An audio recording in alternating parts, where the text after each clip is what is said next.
When Katharina Wagner, 36 years old, CEO of a $700 million automotive empire, accidentally opened an envelope addressed to her company's customer service department and found a letter written in the uncertain handwriting of a 7-year-old girl that said, "Dear Santa, this year I don't want any toys. I just want a mommy for me and for my daddy, who cries at night when he thinks I'm asleep." Her perfect and cold world came to a standstill. The letter was signed by Sophie Becker, and enclosed was a crumpled photo of a girl with big brown eyes holding the hand of a man in mechanic's overalls in front of a workshop. Katerina should have thrown this letter away, returned to her life of meetings and balance sheets, forgotten this postal error. But something in those innocent eyes, something in those words written with pure hope, struck her at a point she had considered dead for years. And when she discovered that this workshop where Sophie's father worked was the very one that repaired her company's cars, when she realized that fate was offering her an opportunity she hadn't asked for but desperately needed, Katerina Wagner made the craziest decision of her calculated and rational life. This letter had not come into her hands by chance, and what would happen next would change 3 lives forever. If you're ready for this story, write in the comments where you're watching this video. Berlin sparkled under the December lights like a giant nativity scene. The streets of the city center were decorated with lights that reflected in the windows of luxury stores. The Christmas tree at the Brandenburg Gate towered majestically, and the cold air carried the smell of roasted chestnuts and mulled wine from the Christmas markets. It was the season of joy, of families reunited, of promises and miracles. For some, for Katerina Wagner, Christmas was just another entry in her business calendar. A period of the year when sales had to increase, bonuses had to be calculated, marketing strategies had to be optimized. 36 years old, brown hair always in a perfect bun, green eyes that had learned not to show emotion, designer suits that cost more than a worker's monthly salary. She was the third most powerful woman in the German automotive industry, CEO of Wagner Automotive, a company founded by her grandfather that she had turned into a 700 million euro colossus. Katerina had no time for sentimental nonsense.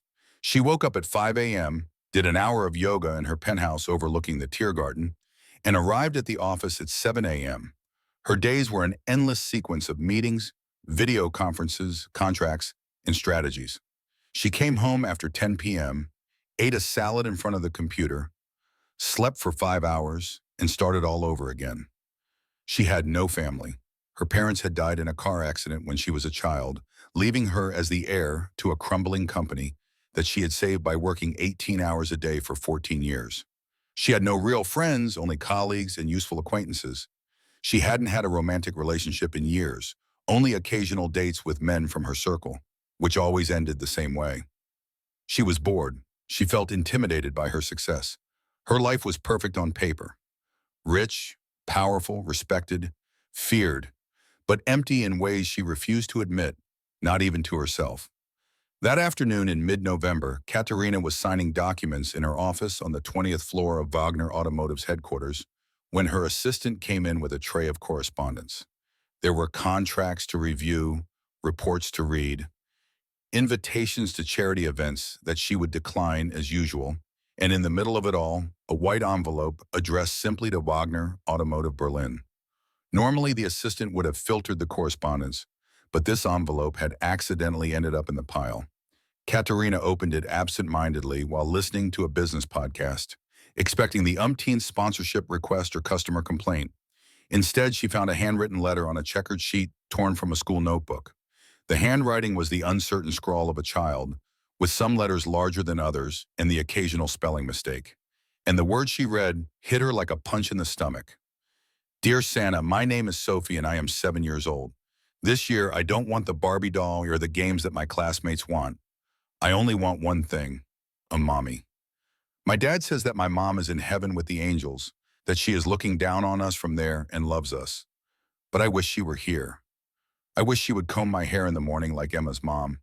I wish she would bake cookies and help me with my homework. Dad does his best, but he has to work a lot in the workshop. And when he comes home, he's always tired and his hands are dirty with grease, even if he washes them 1,000 times. I help him cook, but he always burns everything and we laugh together. But then I hear him crying in his room at night, and in the morning he acts like nothing happened. I pretend not to hear him so as not to hurt his feelings. Dear Santa, if you could send a mom for me and dad, it would be the best present in the world. She doesn't have to be rich or very pretty. She just has to love us. I promise I'll always be good. With love, Sophie Bacher. The letter was accompanied by a photo printed on ordinary paper, probably from a home printer. It showed a girl with large, expressive brown eyes, curly hair tied into two slightly crooked braids, smiling as she held the hand of a man in his 30s wearing blue mechanic's overalls. They were standing in front of a sign that read, Werkstatt Becker Auto Reparaturen Potsdam. The man had the same eyes as the girl, the same smile, but with a shadow of fatigue that no smile could completely hide. Katerina read the letter 3 times, then a 4th time. Her hands trembled slightly, something that never happened to her, not even during the most tense meetings with investors. Something tightened in her chest. It was a feeling she hadn't felt in so long that she had almost forgotten what it was. She called her assistant and asked her to find the return address. The assistant returned 20 minutes later with some surprising information. The Becker workshop in Potsdam was in the company database. It was one of the authorized workshops that carried out repairs and maintenance for Wagner automotive cars sold in the Berlin area. Apparently, the girl had found a company address on one of her father's documents and thought it was the North Pole. Katerina should have laughed at the childish naivety. She should have forwarded the letter to the PR department so they could send a nice gift and forget about it. She should have gone back to her contracts and balance sheets. Instead, she found herself staring at that photo for the rest of the afternoon. There was something in that girl's eyes, something in her desperate, impure plea that awakened in Katerina a lesson she had buried under layers of ambition and work for 14 years. The lesson of having no one waiting for her at home. The lesson of having no reason to smile that wasn't related to corporate profits. The lesson of a life lived only for work, without ever really living. That evening, for the first time in years, Katerina did not return home to work. She got into her Mercedes and drove to Potsdam, a suburb southwest of Berlin. She found the Bacher workshop on a side street, a modest building with 2 lifts and a small office. The lights were still on, even though it was almost 8 p.m. Katerina parked across the street and watched. Through the workshop windows, she saw a man working under a car. It was him, the man in the photo. Even from this distance, you could see the dedication with which he worked, the precise movements of someone who knows his craft. After a few minutes, the man came out of the workshop and wiped his hands with a rag. His face was marked by fatigue, but friendly. The eyes in the photo hadn't lied. They were full of deep sadness, but fought with determination. Then a girl ran out of a side door, obviously a small apartment next to the workshop. It was Sophie. She had a notebook in her hand and ran towards her father, saying something that Katerina couldn't hear. The man knelt down to her level, smiled despite his fatigue, and ruffled her hair. Sophie showed him something in the notebook, probably homework, and he hugged her tightly, so tightly that you could see how much he loved her. Even from this distance, Katerina felt her eyes burn. When was the last time someone had hugged her like that? When was the last time someone was happy to see her for who she was, not for what she had? She drove home that evening with Sophie's letter in her bag and a crazy decision forming in her head. It wasn't rational. It wasn't logical. It made no sense for a woman like her. But for the first time in 14 years, Katerina Wagner was going to do what her heart wanted instead of what her head told her to do. Michael Bacher was 34 years old but looked 40. He got up at 6 a.m. every morning, made Sophie breakfast, took her to school, worked until 7 p.m., had dinner with his daughter, helped her with her homework. Then he went back to the workshop until midnight. He slept for 5 hours and started all over again. He had become a widower 3 years ago. Laura had died of leukemia, leaving him alone with a mortgage-laden workshop and a 4-year-old girl. He was terribly lonely, and he knew Sophie was too. The next morning, while he was repairing a car, he heard the roar of a luxury engine. A black Mercedes S-Class drove into his yard. A woman who looked like she had stepped out of a magazine got out. Perfect suit, high heels, an aura of power. She introduced herself as Katerina Wagner, CEO of Wagner Automotive. Michael almost choked. The most powerful woman in the German automotive industry was in his little workshop. She explained that she was inspecting authorized workshops. It was a lie, but Michael didn't know that. Sophie interrupted, coming home from school. She ran into the workshop and stopped abruptly when she saw the elegant woman. Katerina felt her heart contract. This girl had written the letter asking for a mom. Sophie held out her hand and asked with childlike openness if she was a princess. Katerina laughed, a sound so rare for her. Then Lutz came in for dinner. Michael stammered apologies, but Katerina said, against all logic, yes. The apartment above the workshop was small but warm and lively. Michael cooked while Sophie chattered nonstop. The pasta was burnt around the edges, just as Sophie had written. But Katerina said it was perfect. And strangely enough, it was. After dinner, Sophie showed her the bedroom. There was a photo of Laura on the nightstand. Sophie said in a quiet voice, "That's her mom. She's in heaven, but she talks to her every night." Katerina felt her eyes burning. She knelt down and hugged Sophie without thinking, just because she had to. When she returned to her car, Michael said, "It's been an honor." Katerina really looked at him. She saw a man who worked himself to exhaustion, who burned the pasta, but who tried. She saw something she hadn't seen in years, a real man. She asked if she could come back. Michael said the doors were always open. Sophie called out that she had to see the drawing he was going to make for her. Katerina drove to Berlin and cried for the first time in 14 years. Her life had just changed forever. The following week saw Katerina do something no one at her company had ever seen her do: leave the office early. She began visiting the Backer 2 workshop 3 times a week. Sophie became increasingly attached to this elegant woman who listened to her stories. And Michael himself thought more about Katerina than he wanted to admit, seeing in her eyes the same loneliness he felt in his own.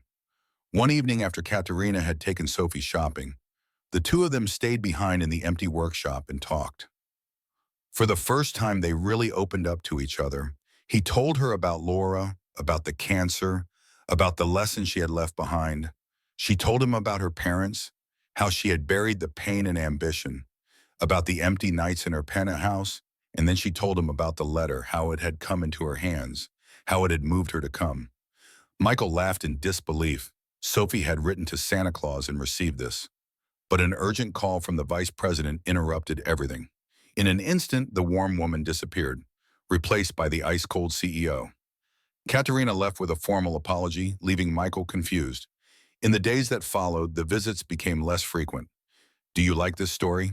Give it a like and subscribe to the channel. Now let's continue with the video. Sophie asked about her every day, waiting at the window, hoping to see the black Mercedes. Then Christmas Eve came. Katerina knocked on the door with red eyes and smudged makeup. She collapsed on the sofa and cried. Between sobs, she said that she had run away from them out of fear, that she had built walls too high. She had seen a mother with her daughter in a store, and something inside her had broken. Michael just held her and let her cry. At that moment, something broke inside him too, the walls he had built around Laura, the fear of betraying her memory. He told her that Sophie had given him hope, that he himself had begun to feel that life could be more than just survival. Katerina asked if she could spend Christmas with them. Not as a CEO, just as Katerina, as someone who needed a family just as much as this family needed her. Sophie ran out and threw herself into her arms. That evening, they ate together, and when Sophie asked if Katerina could stay overnight like moms do, Michael nodded. And that night, 3 lonely souls finally found a place where they belonged. The following months were happy but difficult. Katerina found a balance between work and family, spending weekends in Potsdam, but the outside world was not understanding. A paparazzo photographed them together and the headlines were merciless. The auto queen falls in love with the mechanic. The board summoned Katerina. They gave her an ultimatum. Either she end the relationship or they would remove her from office. Some older members saw an opportunity to get rid of her. Katerina returned to Potsdam devastated. She had to choose between her career and her family. Michael told her to go back to her life, that he couldn't ask her to sacrifice everything. But Katerina interrupted him. She had spent 14 years building an empty empire.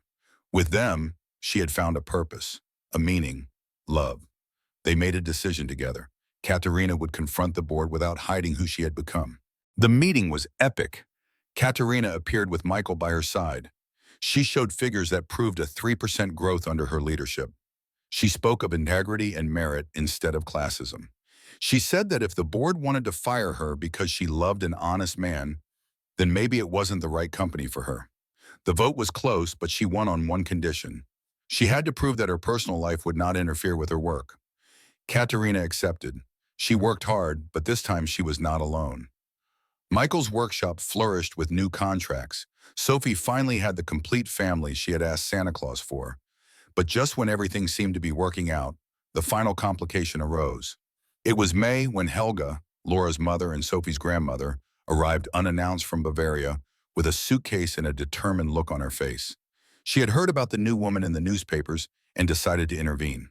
In her opinion, Michael was betraying the memory of her daughter, and Sophie needed a real female figure, not a career woman. The family played along. Her words hurt Katerina deeply. All her doubts returned. Was she really just playing along? Could she be a real mother to Sophie? The situation worsened when Helga threatened to file for custody of Sophie. Michael was desperate, and part of him wondered if his mother-in-law was right. Sophie herself solved everything. One evening, while Helga and Katerina sat in icy silence, the girl ran to her room and returned with the letter to Santa Claus. She read it aloud when she came to the part where she asked for a mom who didn't have to be rich or very pretty. She just had to love us. She looked at Katerina with tear-filled eyes and said that Santa Claus had sent her exactly what she had asked for, a mom who loved her, who listened to her, who taught her that women can be both strong and gentle. Then she told her grandmother that Katerina did not replace her real mom. She simply filled an empty space that hurt, and that it was okay to have two moms, one in heaven and one on earth, because love never ends. Helga cried. She understood that her granddaughter was happy, happier than she had been since Laura's death. Before returning to Bavaria, she asked Katerina for forgiveness and gave her blessing. That approval meant more than any corporate award. But there was one last hurdle. The board offered Katerina the Asia expansion, an opportunity that would double the company, but required 2 years in Shanghai. It was the crowning achievement of her career, but it meant leaving Maëlle and Sophie. And she wasn't willing to risk the only real family she ever had. She made the most difficult decision of her life. She turned down the offer. She promoted her vice president to manage Asia while she remained in Berlin. The board was shocked. Analysts predicted she would throw away her career, but Katerina had understood something that 14 years of success had not taught her. Greatness is not measured only in profits and power, but in what one is willing to protect, and she would protect her family at any cost. A year later, it was December again. Snow fell lightly on Poznan, transforming the small town into a postcard Christmas landscape. The Becker workshop was closed for the holidays, decorated with lights that Sophie and Katerina had hung together, laughing as Michelle tried to help and got tangled up in the cables. In the apartment above the workshop, now renovated and expanded thanks to joint investments, the family was preparing for Christmas dinner. An extended family, Michael, Katerina, Sophie, and special guests. Helga from Bavaria, some of Michael's colleagues who had become friends, even some Wagner board members who had learned to appreciate Katerina not only as CEO, but as a person. But the real celebration was in Sophie's heart. That morning, she had found a special gift under the tree. It wasn't expensive or flashy, just a simple box with a red bow. Inside was a handmade photo album. The first page showed the original letter to Santa Claus that had changed everything. The following pages were filled with photos from the past year. Katerina teaching her to ride a bike, Michael and Katerina dancing awkwardly in the kitchen, all three laughing after burning the next dinner. So happy between the two adults who loved her, radiant and complete. The last page contained a letter written in Katerina's elegant handwriting. It was addressed to Sophie, but also to herself, to Michael, to the world. It said, "Dear Sophie, a year ago you wrote a letter asking for a mom, not knowing that I was searching for exactly the same thing, a family. I had success, money, power, but I was completely alone. You and your father taught me that true success is not measured in balance sheets and profits, but in shared laughter, in dinners eaten together, in hugs that feel like home. Thank you for choosing me. Thank you for teaching me to love. I will never be your mom, who is in heaven, and I don't want to be. But I promise to be the mom who is here on earth, every day, forever, with all my heart. Katerina Sophie read the letter aloud, then threw herself into Katerina's arms crying with joy. Michael joined them and hugged them both in an embrace that smelled of home, of family, of love won through vulnerability and courage. That evening, after the guests had left and Sophie was asleep in her bed, Katerina and Michael sat in front of the Christmas tree. He pulled out a small box. Inside was a ring. Not an expensive diamond, but something Michael had made himself in his workshop. From precious pieces of metal, worked with his calloused hands. It was imperfect, a little rough around the edges, but beautiful in its authenticity. Michael didn't make a big speech. He simply said he wanted her to stay.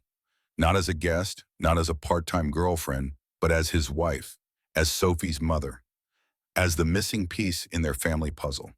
Katerina, the woman who had negotiated million-dollar contracts without batting an eyelid, trembled as she said yes, because this year meant more than any business deal. It meant opening her heart completely, tearing down the last walls, choosing love over fear. They got married in the spring in a small, intimate ceremony in the same church where Michael and Laura had gotten married years before. It was not a betrayal of the past, but a celebration of the present. Helga was among the happiest guests, sitting next to Sophie, who wore a pink dress and held a bouquet of flowers, officially the maid of honor and daughter of the bride and groom, as she herself had insisted on being called. The following years saw Katerina redefine what success meant. Wagner Automotive continued to flourish, but under leadership that valued people over profits. She opened training programs for mechanics, giving opportunities to people like Michael who had talent but few resources. She implemented family-friendly policies that allowed her employees to have lives outside the office. Michael never expanded his shop so much that he lost the personal touch that had always distinguished it. It became a reference point not only for repairs, but as an example of how hard work and integrity led to real results. And Sophie, she grew up surrounded by the love of two parents who showed her every day that family is not defined by blood, but by choice. That women can be both strong and gentle, that men can be both workers and present, and that true love requires courage, vulnerability, and a willingness to break down the walls that protect us but isolate us. Years later, when Sophie was 16, she found the old letter to Santa Claus in a drawer. She asked Katerina if she could write a reply, as if it were Santa Claus responding 7 years late. Katerina smiled and said yes. Sophie wrote, "Dear Sophie, from 7 years ago, I received your letter. I'm sorry it took me so long to reply, but I wanted to make sure I sent you the right mom. I didn't send you the richest mom, or the most famous, or the one who could cook the best. I'm sorry, Katerina, but it's true. I sent you the mom who needed you just as much as you needed her. A mom who loved you not because she had to, but because she chose to. And do you know what the best thing about all the gifts I brought is?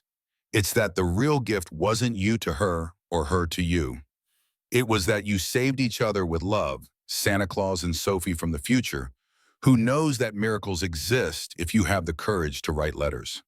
A lonely girl's letter happened to land on the desk of the most powerful woman in the German automotive industry, and in this impossible meeting of destinies, 3 lives were transformed. Because sometimes Santa Claus really does answer letters, not always in the way we expect, not always at the times we want, but always in the perfect way for those who have the courage to believe in miracles. And the biggest lesson Katerina, Michael, and Sophie learned was this: love is not found, it is built. One day at a time, one burnt dinner at a time, one hug at a time, one courageous decision at a time. And when 3 people who thought they were broke decide to build something together, they create not just a family, but a masterpiece of hope, resilience, and love that no amount of money could ever buy. The letter that was never meant to arrive had led to the family that no one knew he was looking for. And in a world full of perfect plans and programmed existences, that was the most beautiful of accidents. The kind of accident that changes lives, that shows that sometimes you have to get lost to find yourself, and that letters written with pure hearts have the power to bridge any distance, tear down any wall, and unite souls that were meant to find each other. If this story made you believe that miracles exist for those who have the courage to hope, leave a little heart down here to let me know. And if you really want to support stories like this, which tell of real people with real hearts in a world that often forgets what really matters, you can leave a little thank you via the sub thank you function down here. Every gesture counts, just as this letter counted more than a 7-year-old girl could ever imagine, because you decided to stay until the end. And that makes you just as special as the protagonist of this story.